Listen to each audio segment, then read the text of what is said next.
Om Swastiastu. Perkenalkan, nama saya Jovita Melinda dengan NIM 201102102127 akan menyampaikan materi terkait model pembelajaran problem-based learning. Menurut Glaser, problem-based learning merupakan suatu strategi pengajaran di mana siswa secara aktif dihadapkan pada masalah kompleks dalam situasi yang nyata.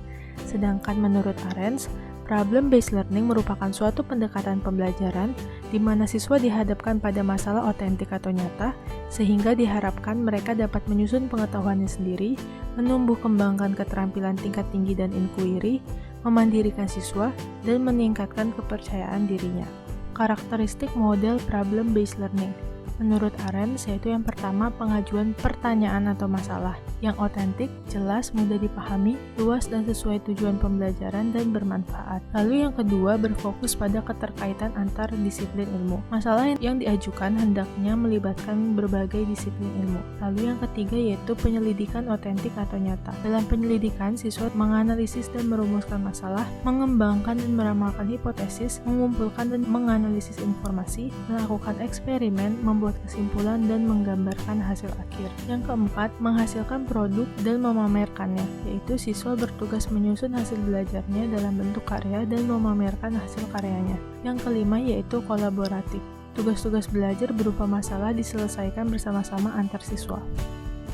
Prinsip model pembelajaran problem-based learning, yaitu penggunaan masalah nyata sebagai sarana bagi peserta didik untuk mengembangkan pengetahuan dan sekaligus mengembangkan kemampuan berpikir kritis dan kemampuan pemecahan masalah. Sintaks model problem-based learning. Tahap-tahap atau sintaks dalam problem-based learning yaitu yang pertama, proses orientasi peserta didik pada masalah. Pada tahap ini, guru menjelaskan tujuan pembelajaran, menjelaskan logistik yang diperlukan, memotivasi peserta didik untuk terlibat dalam aktivitas pemecahan masalah, dan mengajukan masalah. Tahap yang kedua yaitu mengorganisasi peserta didik. Pada tahap ini, guru membagi peserta didik ke dalam kelompok, membantu peserta didik mendefinisikan dan mengorganisasikan tugas belajar yang berhubungan dengan masalah.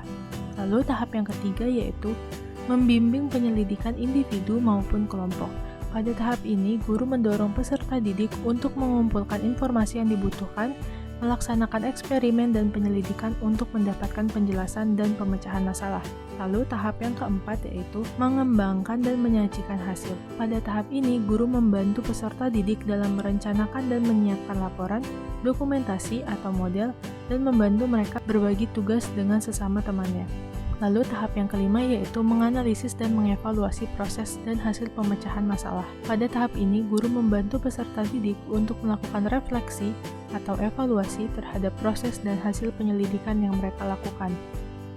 Selanjutnya yaitu dampak instruksional dan dampak pengiring model problem-based learning. Dampak instruksional problem-based learning meliputi proses pemecahan masalah, penguasaan kompetensi dasar atau KD, dan kemampuan mengonstruksi pengetahuan. Lalu dampak pengiring meliputi keterampilan kooperatif, kemampuan mengendalikan diri, kepercayaan diri, penghargaan diri, dan memotivasi siswa. Sekian materi yang dapat saya sampaikan. Kurang lebihnya saya mohon maaf.